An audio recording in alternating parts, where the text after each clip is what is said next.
on te prend l'habitude, rentrer sans faire bruit, pas wanti beaucoup. Bonjour Richard Biermann. Bonjour. Vous célébrez vos 30 ans de carrière. Ouais. D'abord, qu'est-ce que ça vous fait de regarder, quand vous regardez dans le rétroviseur et que vous regardez ces 30 dernières années? Quand je regarde dans le rétro, je vois personne. C'est ce qui m'embête. J'aurais aimé qu'on soit plusieurs, mais il n'y a pas grand monde dans le rétro. Donc, 30 ans, c'est beaucoup de scènes. Mais je ne fais pas vraiment les 30 ans de carrière, je fais les 30 ans de tube. C'est la même chose, mais différemment. Pourquoi? C'est la même chose parce que pendant ces 30 ans, j'ai pas mal de chansons, pas mal de choses. Mais c'est cette multiplicité que je fais, en fait. Cette multiplicité, il n'y a pas que moi dans les 30 ans, il y a d'autres artistes pour lesquels j'ai travaillé, notamment Alex, Leila, Ivan Boyce, Pascal Lamplume, enfin, il y en a plein. Sonia Dersion. Mais c'est tout ça que je fais, en fait. C'est un ensemble, c'est une idée de mon parcours. Et c'est aussi le public que je fais. Parce que 30 ans, c'est avec eux. C'est pas moi, je suis qu'un élément. Mais les 30 ans, c'est d'abord eux. Donc c'est pour ça qu'on fête ça ensemble. Et c'est pas Richard Biermann qui fête, c'est nous qui fêtons les 30 ans de Richard Biermann. Voilà. Quand on parle de 30 années, quand on parle de souvenirs, quand on parle d'hommage, il faut un petit peu revenir à la genèse. Parlez-nous de Richard Biermann qui se découvre un goût pour la musique. Parlez-nous de ce Richard qui décide de se lancer dans la musique. Wow. Ce Richard-là, c'est un petit garçon qui écoutait déjà la radio très très très très tôt, qui était un bricoleur, qui démontait les petites radios, et que pour ne pas faire de bruit et réveiller sa maman le soir, il marchait sur les routes tard pour écouter de la musique. On était à l'époque en AM. Donc je démontais les radios et j'associais des haut-parleurs de plus en plus gros pour pouvoir écouter, vivre la musique pleinement. Et je marchais tard la nuit sur les routes. J'écoutais de la musique, je chantais, mais j'étais un grand timide, donc je faisais ça uniquement quand personne ne regardait.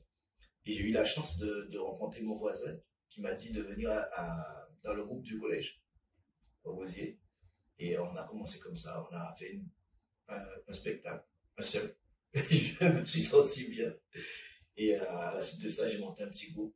Et on a débuté comme ça, petit à petit. Et un jour, le même copain, Adi Demetrius, me dit hey, Richard, si on faisait un album, je lui ai dit t'es fou toi. Il m'a dit mais oui, on va faire ça. J'ai dit bon, ok. Et on s'est lancé, et puis ça a donné ce que vous savez aujourd'hui, Richard Biermann, celui qu'on connaît. Vous parlez d'une première rencontre déterminante, mais de l'album à on va dire à la carrière, quelles ont été les rencontres qui ont poussé encore cette carrière et qui ont poussé cette passion? En fait, il y en a eu 3. Il y a d'abord mon voisin, qui est Adi Demetrius, avec qui j'ai grandi petit enfant. Ensuite, il y a eu Tony Delmour, qui nous a permis de toucher du doigt un peu le côté professionnel de la musique, parce que nous, on était amateurs, on s'amusait. Mais Tony nous a permis de voir le côté professionnel avec la rigueur et tout, comme un général. Et Mario Ita, Super Mario qui m'a montré que tout est possible. Jusqu'à la journée d'aujourd'hui, on est en 2024. Mario il me dit Richard, tout est possible, tout. Il n'y a rien qui soit impossible. Dès que tu te mets à être sérieux, carré, et avoir la foi dans ce que tu fais, et avoir la foi en Dieu, tout est possible. Donc voilà. Pourquoi le choix du zouk? Est-ce qu'il y a eu d'autres sonorités qui vous ont quand même inspiré, ou tout de suite on avait déjà ce goût dans les années, parce que le zouk ça explose dans les années 80. Est-ce que vous êtes sur cette voie-là, ou justement dans les haut-parleurs que vous aviez démontés, vous étiez sur d'autres voies? En fait, moi j'aime toutes les musiques, sans exception. Quand je dis toutes, c'est toutes. C'est la sonorité qui me plaît, c'est la modularité, la façon dont les sons se baladent. Mais je suis entier. Donc déjà, la première sonorité qui m'a versé, c'est le waka. On a grandi dedans. Ensuite, c'était le compas, parce que le zouk est arrivé après. Et il y avait la musique de Typical aussi, beaucoup de Typical, beaucoup de Galaxy, beaucoup enfin, toute la génération.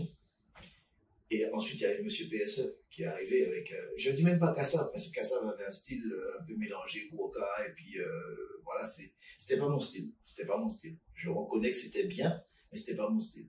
Mais celui qui m'a convaincu d'être Zouk, c'est PSE.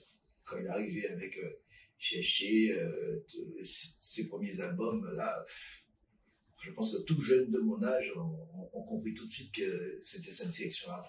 Il y avait quelque chose en lui qui a fait vibrer l'artiste et le musicien en vous? On ne se connaissait pas du tout, on ne s'était jamais croisés, mais je pense que en termes de sensibilité, cet artiste avait une sensibilité impressionnante qui pouvait toucher n'importe qui, qu'on soit zouk ou pas. Donc cet artiste était, je sais pas, il avait un don exceptionnel. Donc je pense qu'on n'a pas cherché bien loin, on a été touché comme tout le monde. Donc voilà, je pense qu'il ne faut pas se mentir. Le zouk, pour moi, est né à partir de PSE. En tant qu'artiste, ouais. Comment gérez-vous cette époque où vous êtes si sollicité, où vous êtes en plein boom? On n'a pas la même notion du boom. Parce que nous, on est sur le terrain depuis longtemps. Depuis la 13. Et donc, il y a des parcours divers. Par exemple, en Martinique, j'ai été qu'une seule fois en 93. Qu'une seule fois. Maintenant, j'y vais très, très, très souvent. Et pourtant, en Guadeloupe, en 93, on était partout. On était partout, dans les petites fêtes, dans les grandes fêtes, partout, dans les baptêmes, dans les mariages, on était partout. Ça a été un mélange. Des fois, ça a été plus Paris. Des fois, ça a été plus la Martinique. Des fois, ça a été plus la Guadeloupe. Mais ce mélange-là m'a énormément plu parce que il y a une variété de philosophie. La Martinique n'a pas la même philosophie que la Guadeloupe. La Guyane, c'est pas pareil. Donc, chaque contact m'a ramené quelque chose de différent.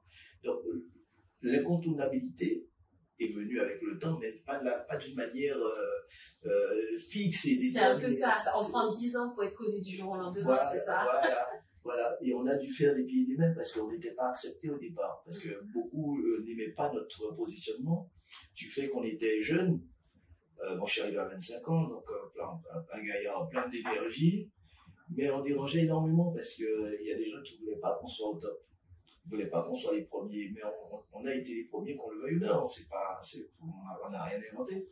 Et avec le peu de médiatisation qu'on avait, parce que si on cherche dans les archives, il n'y a pas beaucoup de Birman, voilà, il n'y en a pas beaucoup. Mais d'ailleurs, j'ai fait une seule émission partition à l'époque, et j'avais une petite chemise à barreaux, donc c'était limite. On ne voulait pas qu'on soit certaines valeurs sûres, je ne vais pas nommer de nom, mais certaines valeurs sûres ne voulaient pas que nous soyons plus élevés qu'au niveau stature. Ce que je ne comprends pas, puisque je pense qu'il y a de la place pour tout le monde. Parce qu'à un certain moment, on devait normalement faire la première partie de groupe qui nous a simplement dit qu'on n'en avait pas besoin. Je dis, bon, si on n'en a pas besoin, on va devoir se débrouiller tout seul. Parce que faire la première partie d'un groupe connu, c'est quand même avoir une vitrine. Oui. Une vitrine, mais pas seulement pour la Guadeloupe. Parce que, en fait, un téléspectateur ou une personne qui ne te connaît pas fait référence avec qui tu marches.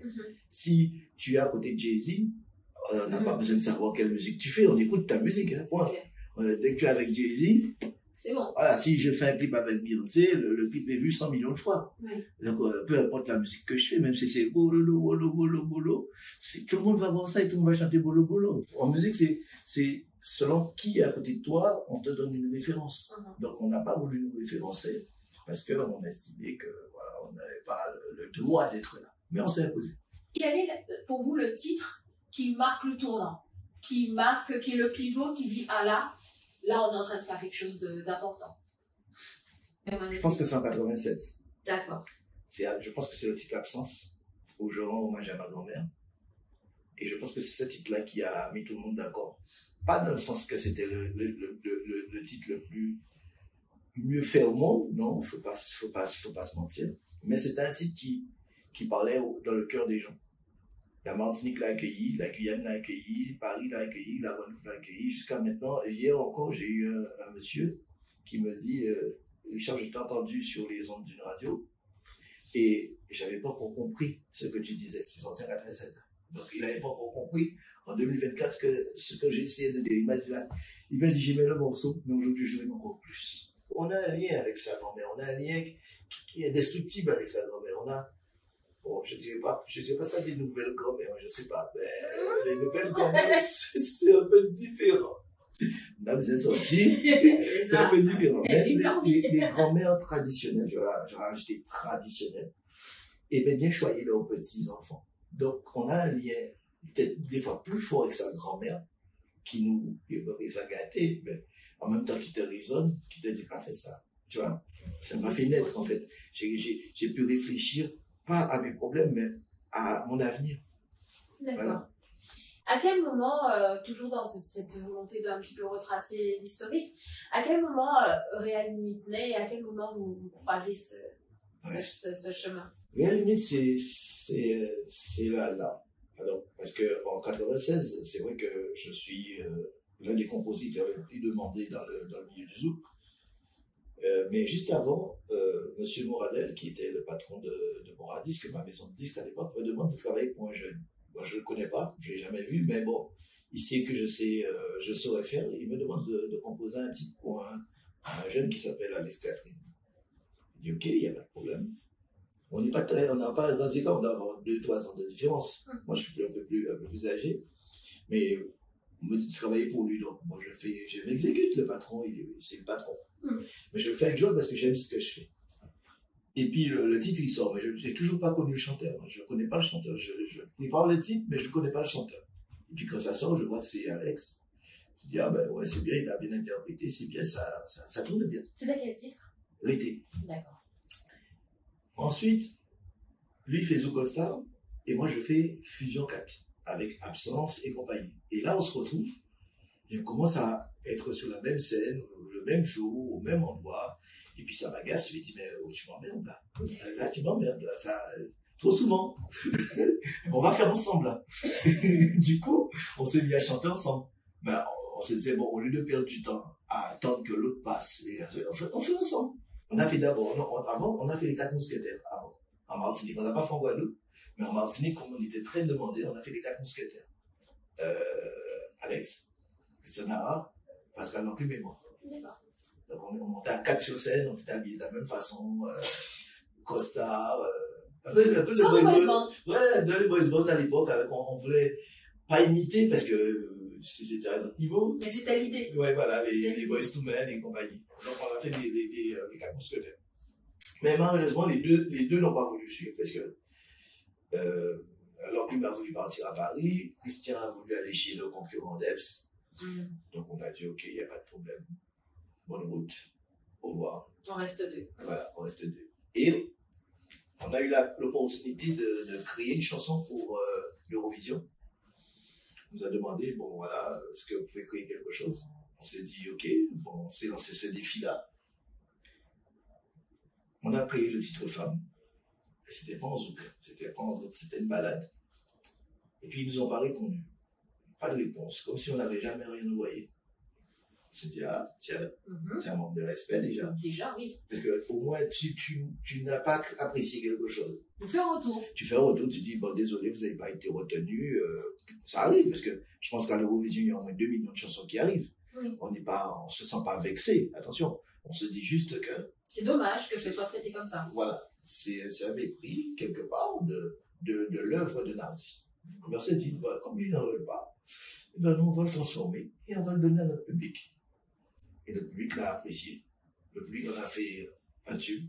Plus qu'apprécié. Ouais, plus qu'apprécié. Et le public nous a félicité. Et on a ajouté d'autres titres avec pour créer l'album 98 de Réal Limite. Comment est-ce que vous gérez ces flots de femmes qui arrivent à vos concerts, qui se pâment, qui vous appellent, qui chassent les premières parties parce qu'elles ne veulent pas les voir, qui n'attendent que Richard, ou alors Richard avec Alex? Comment vous gérez ça? En fait, c'est très humain, normalement, parce que nous sommes des chanteurs de zouk, et de zouk love en plus, parce qu'il y a le zouk dynamique où on fait la fête, on ne pense à rien, mais le zouk love parle au cœur. des gens. Donc forcément, si tu envoies un message direct qui touche le cœur de quelqu'un, donc cette personne-là ça traduire ça en émotion, en sensation, en compliment, en acte même insensé, parce qu'il y a des femmes qui veulent monter sur scène pour nous embrasser. Donc c'est normal, parce que... Mais je dis souvent que c'est pas moi qu'il faut reverser tout cet amour. Il faut reverser vers votre compagnon, parce qu'en fait, la chanson est faite pour unir, pas pour désunir. Il faut le traduire, mais avec la personne avec qui vous partagez quelque chose. Essayez de le faire, vous allez voir, ça s'arrange très bien. Et pas plus tard que tout à l'heure, j'étais dans un magasin, il y a un homme qui me dit, je me sers souvent de tes chansons pour parler à ma femme. Et quand j'ai voulu faire ma demande de fiançailles, je l'ai fait sur Suive-moi. Donc, c'est exactement ce que je veux, c'est que les gens utilisent la chanson pour se l'approprier et le mettre dans la vie de tous les jours. Pas forcément pour dire, voilà, c'est lui que je veux, parce que ça, c'est mathématiquement impossible. Dans ce sens, donc, je gère ça d'une manière très calme. Je prends ça comme un compliment, mais ça reste là. Je n'en profite pas plus que ça. Mais j'aime voir les gens s'exprimer, mais je dis que il faut que ça reste raisonnable et contenu, parce que je veux que le copain ou la femme se sente rassuré que ce n'est que de l'expression et non pas une volonté de séduire. Voilà. C'est important. Quand on voit à quel point c'est important maintenant pour nos artistes d'être sur tous les départements d'outre-mer, et en France et en Guadeloupe-Martinique, comment vous, à l'époque, vous arriviez à saisir l'envie d'un public que vous ne connaissiez pas forcément? En fait, nous avions un gros problème à l'époque, c'est que nous n'étions pas ambitieux. Nous voulions d'abord déjà exister en tant que jeunes. Parce que, comme j'ai dit, on a bloqué un peu les voies d'accès. Il n'y avait pas beaucoup de médias. Il n'y avait qu'une seule télé. À l'époque, en 2013, il n'y avait pas 10 000 télés. Il n'y avait qu'une télé qui pouvait vraiment faire grandir un artiste. Et les places étaient prises. Donc, si tu ne faisais pas partie du petit circuit bien défini, c'était pas possible. C'est la chanson de Dissonance d'ailleurs. Ah, je me rappelle très bien qui avait fait, qui avait résonné. Voilà. C'était très drôle cette chanson. C'est ça. C'était un petit circuit très fermé où les gens se tapotaient l'épaule et c'était les mêmes qui étaient là tout le temps et que nous n'avions pas, nous qui arrivions, nous n'avions pas la chance d'être dedans. Donc déjà exister dans le petit département dans lequel on est, c'était déjà très bien. Et je dis tout le temps, je dis un truc qui est fort, je dis que la Guadeloupe, c'est l'une des meilleures places pour faire naître un artiste. Parce que les Guadeloupéens sont durs. Ils sont très durs. C'est-à-dire que quand tu arrives à dépasser ce stade-là, il n'y a aucune barrière, il n'y a rien. Si tu regardes bien, tu regardes le nombre de stars qui sont partis de notre île. Je parle de stars. On voit Zouk Machine, on voit Kassab, on voit Tania, on voit Yamedi, il y en a plein qui sont partis, qui ont fait le show au national. Et on voit Admiral, on voit Chris, même on lui a scié les ailes, mais il y a Chris quand même qui a fait de beau travail. Il y a plein de gens qui partant de ce petit département ont fait plein de choses. Donc ça veut dire que lorsque la Guadeloupe te valide, tu peux être sûr que tu peux aller loin. Maintenant, moi, je ne suis pas ambitieux. Je reste en Guadeloupe parce que si on ne veut pas, on va regarder. Moi, j'aime bien mon île. La musique peut aller. Moi, je reste. Les questions de nos lecteurs maintenant. Voilà. Alors, il y a Frédéric qui nous demande, est-ce que la chanson Amélia est tirée d'une histoire vraie? Non. C'est un conte de fées à l'antillaise. Il y a de belles histoires à raconter, mais Amélia, c'est une histoire un peu spéciale où c'est un mélange de subtilité, d'envie, de désir, c'est un mélange. C'est trop mélangé pour être une histoire vraie, sinon ce serait une folie. Avec votre parcours, avec votre carrière, aujourd'hui, y a-t-il encore un artiste avec lequel vous aimeriez chanter? Ma foi, non, parce que, comme je dis, j'aime beaucoup mon île. Donc je sais qu'on partage beaucoup de choses avec les artistes locaux. Moi, je me sens bien. J'aime ce qu'ils font. J'aime le roca. J'aime écouter la musique urbaine. J'aime tout. Mais je pense que chacun, justement, doit développer son art à sa façon, avec ses affinités. Des fois, on mélange, mais je n'ai pas encore trouvé un mélange qui peut être vraiment quelque chose de vraiment judicieux pour dire, ouais, voilà, je vais bien faire ça. On peut s'amuser, mais voilà, moi je m'amuse, mais en off. Voilà. Avec tout le monde, mais en off. Et enfin, j'aimerais vraiment un duo avec Tania Saint-Val. Est-ce que ce serait possible? Ah, il faudrait que Tania revienne au zouk pour ça. C'est vrai. Ah, c'est oui, mais vraiment au zouk, pas zouk. Vraiment au zouk. Ouais, il faudrait qu'elle revienne vraiment au zouk. Moi, C'est vrai qu'elle est allée. Voilà, je pense qu'elle a. Elle-même, je pense qu'elle n'a pas trop envie. Moi, la dernière fois que j'ai discuté avec elle, elle n'avait pas trop envie de. Je vois qu'elle refait des concerts zouk. Donc, je suppose qu'elle va y revenir, mais après, bon. On verra. Wait and see. Yasmine, est-ce que vous êtes déjà essayé à un autre genre? Est-ce que votre voix vous a plu sur un autre genre? Oh. Agradecido por la mer, yo veo y moi chavaya. Oh, moi, melene, moi, allez, chavaya. Je suis antillais, j'ai tout, hein. J'ai tout. On a fait, j'ai une chanson en espagnol. Yo quise decirte a ti que tus palabras estaban de más. On a un reggae. On voit, parler en bas. Acabant la mer, pas faire un combat. On a tout. C'est-à-dire que je pense que la Guadeloupe, je dis, c'est l'oreille de la Caraïbe. Et tu sais, par exemple, tu vas à Jamaïque, il y a du reggae. Porto Rico, il y a soca. Voilà. Ils n'ont pas tout. Nous, on a tout. Ici, on a tout. Tu peux trouver des gars qui font de la salsa, des gars qui font. Il y a tout ici. Tout. Toutes les musiques sont là. Sauf peut-être chinois. Mais peut-être ça va arriver. Mais ça va peut-être arriver. Ça va peut-être Donc, arriver. on a tout et nous sommes l'oreille de la. Nous entendons tout, nous savons apprécier toutes les musiques. Et dans nos musiques, il y a une influence de toutes les choses qu'on entend. Voilà. Kassab avait beaucoup d'Afrique, beaucoup de percussions, beaucoup de merengue. Il y a tout ça. Il y a même le compas, tout ça est mélangé chez nous. Tout est. Maintenant, on est dans une grande confusion. Les artistes nouveaux ne savent plus exactement qui être.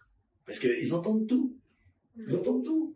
Et même Nakamura, elle ne savait pas quoi faire, elle a pris du zouk. Donc, elle dit que tout le monde entend tout. Maintenant, avec les réseaux sociaux, tout le monde entend tout. Et maintenant, il faut faire une synthèse. Il faut dire, dans quelle direction je vais aller? C'est ça la vraie question. Qu'est-ce qui va faire que je devienne quelqu'un d'important? Parce que, attention, il y a l'artiste qui aime la musique.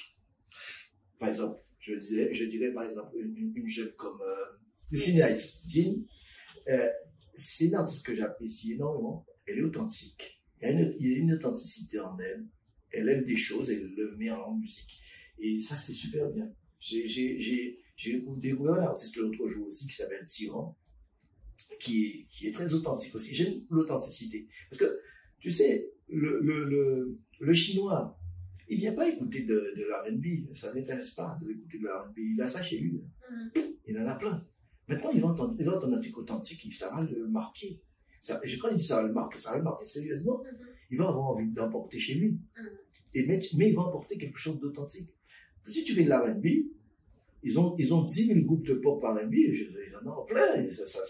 Ils ont que ça. Ils sont formés depuis tout jeune à danser R&B. Ils sont plus américains que les Américains. Donc, ça ne sert à rien. Par contre, l'authenticité, ils n'ont pas. Oui. Eux-mêmes ne sont pas authentiques avec eux-mêmes parce que sinon ils chanteraient de la musique chinoise. Donc ça veut dire que s'ils ne sont pas authentiques, ça veut dire qu'ils cherchent des valeurs qui leur sautent aux yeux.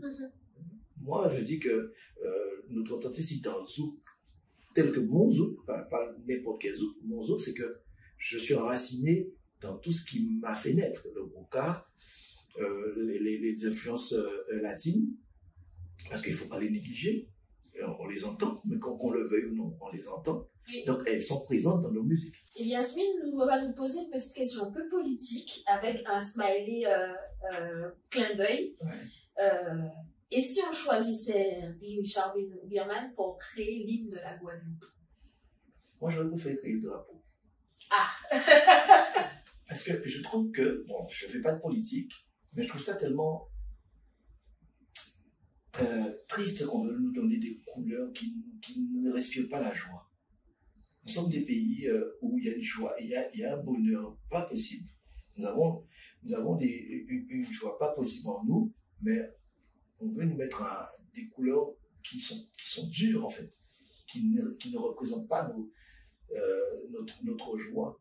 Et moi, si on m'avait demandé de créer mon drapeau, je ne l'aurais pas créé comme celui qui est. Il est bien, hein, il représente l'Afrique, c'est le côté traditionnel. Mais je pense aussi qu'on est autre chose. Et l'Afrique même sait qu'on est autre chose. Donc il faudrait un peu d'Afrique, mais aussi beaucoup de nous. Parce que, qu'on le veuille ou non, nous sommes un peuple différent. Parce que quand tu regardes un peu tous les drapeaux africains, ils ont un peu tous le même code barre. Moi, je dis qu'on devrait avoir quelque chose de différent, mais avec un rappel. Un peu comme les États-Unis, il y a des étoiles. Mais chaque étoile, c'est une entité. Voilà. On aurait dû se mettre dans un contexte d'entité avec un raccord, avec quelque chose. Ok. La prochaine question nous est posée par un journaliste africain. L'Afrique est une grosse consommatrice du zouk. Mais je crois aujourd'hui que cette musique est malheureusement en perte de vitesse. Qu'en pensez-vous? La réponse est toute faite. C'est complètement faux. Je pense que le zouk est en plein essor.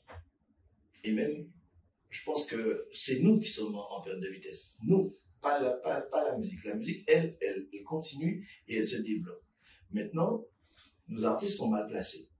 Nos artistes zouk sont mal placés parce que beaucoup se sont mis en avant par les réseaux sociaux, faisant croire que c'est eux qui sont les artistes zouk.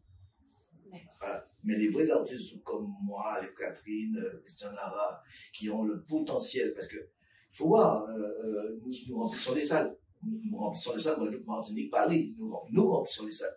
Mais ces artistes-là ne sont pas capables de remplir les salles. C'est parce qu'il y a un mauvais placement. C'est facile d'aller à l'extérieur, dire je suis le plus grand, le plus beau, voilà. C'est facile d'avoir des formes généreuses et de faire des millions de vues. Maintenant, la musique, c'est quelque chose d'établi. C'est soit tu sais pas. D'accord? Milli Vanilli, pendant des années, on connaissait tout le monde en faisant croire qu'ils chantaient et ils ont eu un succès faux. Donc c'est très facile de garder les gens. Maintenant, le zouk, c'est culturel. Le zouk, c'est culturel. Tu peux faire ce que tu veux. Même si un Chinois vient chanter du zouk, ce sera un Chinois qui chante du zouk. Mais il ne sera pas un zouker. Un zouker, on a une tombée, on a quelque chose qui est naturellement chez nous. C'est comme le compas. Le compas, ça appartient aux Haïtiens. Point. Tu peux faire un semblant, mais tu ne seras jamais haïtien. Moi, j'aime beaucoup le compas, mais je le laisse pour les Haïtiens parce que je sais qu'ils le font bien. Maintenant, moi, je fais du zouk. Et le zouk pour moi, le zouk n'est pas en perte de vitesse. C'est les artistes qui sont mal placés, ils sont mal reconnus, ils sont mal soutenus. C'est un peu la faute au public en lui-même, parce qu'il doit dire stop à nous. Il doit dire, ok, vous êtes bien gentil, mais voilà. C'est comme quand tu vas au resto, hein, si tu ne manges pas de clafoutis, tu vas pas aller dans un restaurant, on te sert du clafoutis, tu dis, voilà, moi, un bel zion avec un petit coup de poisson, c'est ça, moi, aimé, c'est ça que je suis, tu revendiques ce que tu es. Et tu vas pas dans les restaurants où ils ont du clafoutis. C'est ce que c'est pas toi. Maintenant, si on continue à consommer des choses qu'on n'aime pas, eh ben, ces choses-là, on sait qu'elles sont bonnes. C'est exactement pareil en musique. Nous avons un produit qui est excellent, qui est le zouk. La preuve, Drake, qui est un Américain, l'a pris et l'a transformé. Nakamura l'a transformé. Le compas le transforme. Tout le monde le transforme et l'utilise. Et nous, on a été mal placés par rapport à ça. Donc, ils font toute leur communication sur quelque chose qui nous appartient. Et nous, le public ne nous soutient pas assez pour pouvoir dépasser le clivage zouk, première partie. Parce qu'on sait, l'Afrique, c'est des millions de personnes. Je parlais à un Africain l'autre jour qui m'interviewait sur un média. Je disais, pourquoi avons-nous besoin que la France nous valide en tant que star alors qu'il y a pratiquement 1 milliard d'Africains? Pourquoi avons-nous besoin que des Européens nous valident? Pourquoi l'Afrique ne nous valide pas en tant que star? Parce que si on est validé, c'est le nombre de vues, c'est le nombre de j'aime, c'est le nombre de likes, c'est ça qui te valide en tant qu'artiste. Enfin, actuellement. Mais c'est aussi les plus grosses tournées. Si tu fais une grosse tournée en Afrique devant 200 000 personnes, tu n'as pas besoin d'aller à Bercy. Bercy, c'est peut-être 14 000 personnes. Mais en Afrique, il y a des peuples où ils sont plus nombreux que les États-Unis. Pourquoi faut-il que ce soit les Européens qui nous valident et pas les Africains qui nous ressemblent? C'est bizarre quand même. Éric Brouta, Luc Léandre et Francky Vincent sont très connus en Afrique. Et est-ce que vous avez pour objectif d'entrer aussi? Mais je suis déjà très connu en Afrique. Sauf que je ne suis pas un grand voyageur. Je pense que c'est la musique qui doit voyager. C'est pas l'individu. Parce que l'individu emmène ses mauvaises manies, emmène son mauvais caractère, emmène sa personnalité. Or, la personnalité ne définit pas de musique. On peut ne pas aimer un individu, mais on peut très bien aimer sa musique. Donc, si ma musique vous plaît, prenez-la. Prenez-la et faites-en quelque chose de bien. Bah, comme tu disais, j'aurais très bien pu faire l'île de la Guadeloupe, mais un pays peut prendre ma musique pour en faire ce qu'elle veut. Moi, ça me dérange pas. Mais j'ai pas besoin d'être là absolument pour dire, voilà, c'est ce que je fais. Non, c'est vous qui devez me faire sentir que vous avez besoin de me voir. Pas le contraire. Le contraire, c'est de la commercialisation. C'est pas pareil. En tout cas, merci beaucoup à Richard Berman de nous avoir accordé ce moment et puis bonne continuation. Merci beaucoup. Salut, salut.